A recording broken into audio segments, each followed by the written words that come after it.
तुम्हारी हिम्मत कैसे हुई ब्राह्मण की जमीन पर नमाज पढ़ने की। बता दें कि रमजान के महीने में शाहिद जो एक दिहाड़ी मजदूर हैं, उत्तराखंड के रुद्रपुर में एक खुले मैदान में नमाज पढ़ रहे थे। उन्हें लात से मारा गया, पीटा गया, माफी मंगवाई गई और जय श्री राम का नारा भी लगवाया गया। अरविंद शर्मा जो मंदिर मैनेजर है, उसी ने मारपीट की है।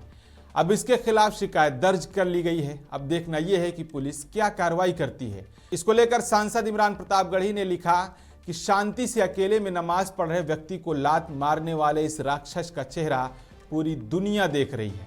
भाजपा की सरकारें इतनी नफरत बोकर समाज को कहां ले जाएंगी। मुख्यमंत्री पुष्कर सिंह धामी कानून व्यवस्था बनाए रखिए। इस खबर पर आपकी क्या राय है? अपनी राय जरूर बताएं और हाँ, मुंसिफ टीवी को फॉलो और सब्सक्राइब करना हरगिज ना भूलें।